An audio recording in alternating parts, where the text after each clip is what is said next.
ঢাকার বুকে প্রতিদিন লাখো মানুষ ছুটে চলেন নিজেদের ব্যস্ত জীবনের পথে। কিন্তু এই ব্যস্ততার মাঝেই এমন একটি জায়গা রয়েছে যেখানে প্রতিদিন অসংখ্য মানুষ আসেন, কেউ ইতিহাসের খোঁজে, কেউ ধর্মীয় অনুভূতি থেকে, আবার কেউ শুধু কৌতূহল নিয়ে। সেই জায়গাটি হলো মিরপুরের শাহ আলী রহমতুল্লাহি আলাইহ মাজার। কিন্তু কখনো কি ভেবেছেন শাহ আলী রহমতুল্লাহি আলাইহ আসলে কে ছিলেন? তিনি কোথা থেকে এসেছিলেন? কিভাবে তার নাম ঢাকার ইতিহাসের সঙ্গে জড়িয়ে গেল? আর কেন শত শত বছর পরেও তার নাম এত মানুষের মুখে মুখে? আজকের এই ডকুমেন্টারিতে আমরা খুঁজে দেখব ইতিহাস, লোককথা এবং নির্ভরযোগ্য তথ্যের আলোকে শাহ আলী রহমতুল্লাহি আলাইহের গল্প। তবে একটি অনুরোধ, এই ভিডিওটি শেষ পর্যন্ত দেখুন, কারণ এই সিরিজের শেষ পর্বে আমরা এমন কিছু তথ্য নিয়ে আলোচনা করব যা অনেকেরই অজানা।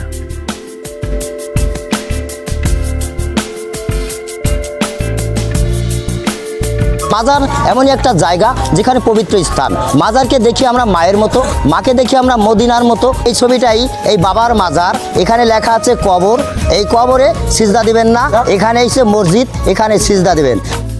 আজকের আধুনিক মিরপুর একসময় এমন ছিল না। বহু শতাব্দী আগে এই অঞ্চল ছিল তুলনামূলকভাবে জনবসতিহীন, বন জঙ্গল ও জলাভূমিতে ঘেরা। সময়ের সঙ্গে সঙ্গে এখানে গড়ে ওঠে বসতি, বাজার, মসজিদ এবং ধর্মীয় কেন্দ্র।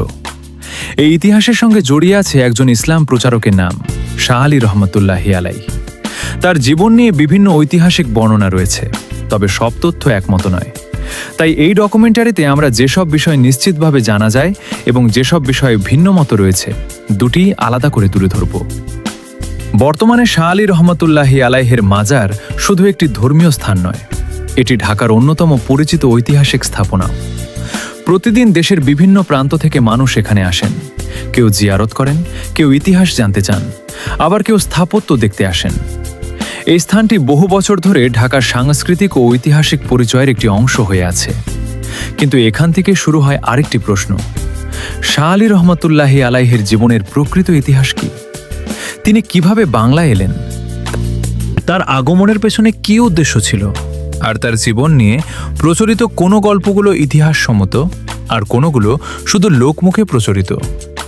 এই প্রশ্নগুলোর উত্তর জানতেই আমাদের যেতে হবে কয়েকশো বছর আগের বাংলায়। বাংলায় ইসলাম বিস্তারের সময় বহু আলেম, সুফি ও দায়ী বিভিন্ন অঞ্চল থেকে এখানে এসেছিলেন। ঐতিহাসিক সূত্রে শাহ আলী রহমতুল্লাহি আলাইহকেও এমন একজন ইসলাম প্রচারক হিসেবে উল্লেখ করা হয়। তবে তার জন্মস্থান বা বাংলাদেশে আসার নির্দিষ্ট সাল সম্পর্কে সব ঐতিহাসিক সূত্র একমত নয়। কিছু বর্ণনায় বলা হয় তিনি মধ্য এশিয়া বা আরব অঞ্চল থেকে এসেছিলেন, আবার অন্য কিছু বর্ণনায় ভিন্ন মত পাওয়া যায়। এ কারণেই গবেষকরা এ বিষয়ে সতর্কভাবে মত প্রকাশ করেন।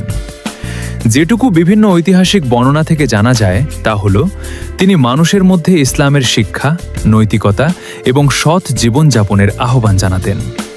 তার দাওয়াতের মাধ্যমে অনেক মানুষ ইসলামের প্রতি আগ্রহী হয়েছিলেন বলে বিভিন্ন ঐতিহাসিক লেখায় উল্লেখ রয়েছে। তবে এসব ঘটনার অনেক অংশই লিখিত প্রমাণের পাশাপাশি লোকমুখে প্রচলিত কাহিনীর মাধ্যমেও এসেছে। সময়ের সঙ্গে সঙ্গে তার স্মৃতিকে কেন্দ্র করে এই এলাকায় একটি মাজার গড়ে ওঠে। আজ এটি শুধু একটি ধর্মীয় স্থান নয়, বরং ঢাকার ঐতিহাসিক পরিচয়ের অংশ। প্রতিদিন এখানে নানা উদ্দেশ্যে মানুষ আসেন, কেউ জিয়ারত করতে, কেউ ইতিহাস জানতে, আবার কেউ শুধু কৌতূহল নিয়ে। এখানে একটি গুরুত্বপূর্ণ বিষয় মনে রাখা দরকার: ইসলামে কোনো ব্যক্তির সম্মান করা, তার জন্য দোয়া করা এবং তার জীবন থেকে শিক্ষা নেওয়া এক বিষয়। অন্যদিকে কোনো ব্যক্তির কাছে এমন কিছু প্রার্থনা করা যা কেবল আল্লাহর কাছেই চাওয়া উচিত, এ বিষয়ে ইসলামী আকিদার স্পষ্ট নির্দেশনা রয়েছে।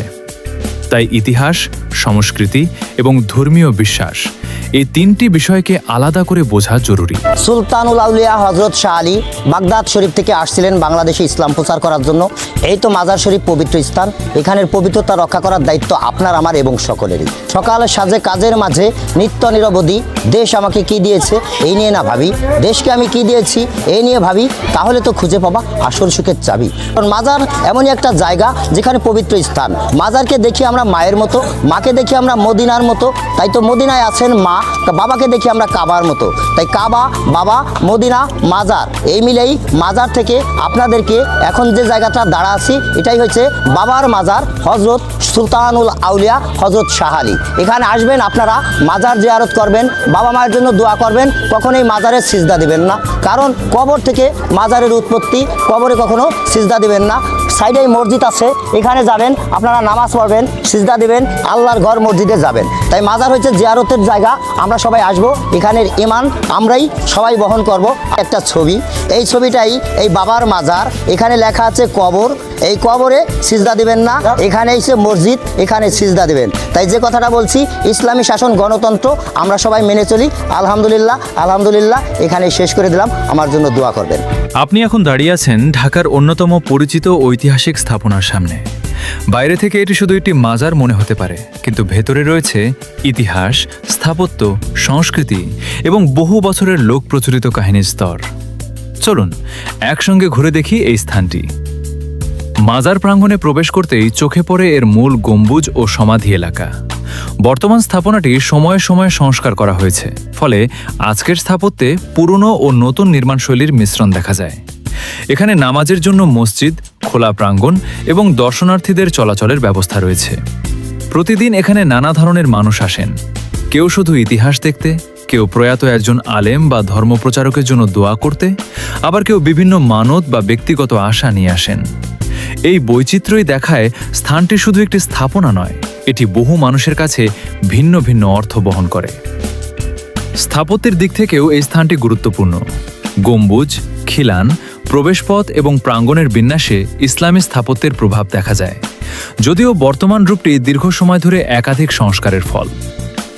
এবার আসে একটি গুরুত্বপূর্ণ বিষয়। শাহ আলী রহমাতুল্লাহি আলাইকে ঘিরে অনেক অলৌকিক কাহিনী লোকমুখে প্রচলিত আছে, কিন্তু এসব কাহিনীর অনেকগুলোর পক্ষে নির্ভরযোগ্য ঐতিহাসিক প্রমাণ পাওয়া যায় না। একজন ডকুমেন্টারি নির্মাতা হিসেবে আমাদের দায়িত্ব হলো যা ইতিহাসে প্রমাণিত তা ইতিহাস হিসেবে বলা, আর যা লোকবিশ্বাস তা লোকবিশ্বাস হিসেবেই তুলে ধরা। ইসলামের শিক্ষা অনুযায়ী ইবাদত, সাহায্যের প্রার্থনা ও চূড়ান্ত ভরসা একমাত্র আল্লাহর জন্য। অন্যদিকে অতীতের নেককার মানুষদের জীবন থেকে শিক্ষা নেওয়া, তাদের জন্য দোয়া করা এবং তাদের অবদান স্মরণ করা ইসলামী ঐতিহ্যের অংশ হতে পারে। এই পার্থক্যটি বোঝা খুবই গুরুত্বপূর্ণ। প্রতিটি ঐতিহাসিক স্থানের পেছনে থাকে একটি গল্প। কিছু গল্প সময়ের সঙ্গে হারিয়ে যায়, আবার কিছু গল্প শত শত বছর পরেও মানুষের হৃদয়ে বেঁচে থাকে। মিরপুরের শাহ আলী রহমতুল্লাহি আলাইহি মাজারও তেমনই একটি স্থান, যেখানে ইতিহাস, সংস্কৃতি এবং মানুষের স্মৃতি একসঙ্গে মিশে গেছে। আজ আমরা 4টি পর্বে এই স্থানের ইতিহাস, শাহ আলী রহমতুল্লাহি আলাইহির পরিচয়, স্থাপত্য এবং প্রচলিত বিভিন্ন বিষয় নিয়ে আলোচনা করেছি। সব তথ্য যে শতভাগ নিশ্চিত তা নয়। ইতিহাসে এমন অনেক বিষয় আছে যেখানে বিভিন্ন মতামত পাওয়া যায়, তাই গবেষণা ভিত্তিক তথ্যকে গুরুত্ব দেওয়া এবং প্রচলিত কাহিনীকে সেই পরিচয়ই দেখা, এটাই একজন সচেতন দর্শকের কাজ। ইসলাম আমাদের শিক্ষা দেয় সৎ মানুষের জীবন থেকে শিক্ষা নিতে, তাদের ভালো কাজ স্মরণ করতে এবং সব প্রার্থনা, ভরসা ও ইবাদত একমাত্র আল্লাহর জন্য নির্ধারিত রাখতে। এই ভারসাম্য বজায় রাখলেই আমরা ইতিহাসকেও সম্মান করতে পারি, আবার ইসলামের মূল শিক্ষাকেও অটুট রাখতে পারি। আপনি যদি কখনো এই স্থানে আসেন, তাহলে শুধু একটি মাজার নয়, এটিকে ঢাকার ইতিহাসের একটি অধ্যায় হিসেবে দেখার চেষ্টা করুন। চারপাশের পরিবেশ দেখুন, মানুষের জীবনযাত্রা দেখুন এবং ভাবুন কিভাবে শত শত বছর আগের একটি নাম আজও একটি পুরো এলাকার পরিচয়ের অংশ হয়ে আছে। ইতিহাস শুধু অতীতের গল্প নয়, ইতিহাস আমাদের শেখায় কিভাবে একটি সমাজ গড়ে ওঠে, কিভাবে মানুষ তার ঐতিহ্য সংরক্ষণ করে এবং কিভাবে সত্য তথ্য খুঁজে বের করার চেষ্টা করতে হয়। এই কারণেই গবেষণাভিত্তিক ডকুমেন্টারি গুরুত্বপূর্ণ, কারণ সত্যকে জানার যাত্রা কখনো শেষ হয় না। আপনি যদি এই ডকুমেন্টারি সিরিজ থেকে নতুন কিছু জানতে পেরে থাকেন, তাহলে ভিডিওটিতে একটি লাইক দিয়ে আমাদের কাজকে উৎসাহিত করুন। কমেন্টে লিখে জানান বাংলাদেশের আর কোনো ঐতিহাসিক মসজিদ, মাজার, মাদ্রাসা বা ইসলামিক স্থান নিয়ে আপনি পরবর্তী ডকুমেন্টারি দেখতে চান। আর যদি এখনো নুরানি জার্নি চ্যানেলটি সাবস্ক্রাইব না করে থাকেন, তাহলে এখনই সাবস্ক্রাইব করুন এবং পাশে থাকা বেল আইকন চাপুন, কারণ আমরা নিয়মিত নিয়ে আসব বাংলাদেশের ঐতিহাসিক মসজিদ, প্রাচীন মাদ্রাসার ইতিহাস, ইসলামিক ঐতিহ্য ও দর্শনীয় স্থান, গবেষণাভিত্তিক ট্রাভেল ডকুমেন্টারি, ইতিহাসের অজানা গল্প। আল্লাহ হাফেজ। আবার দেখা হবে নুরানি জার্নি এর নতুন একটি ডকুমেন্টারিতে।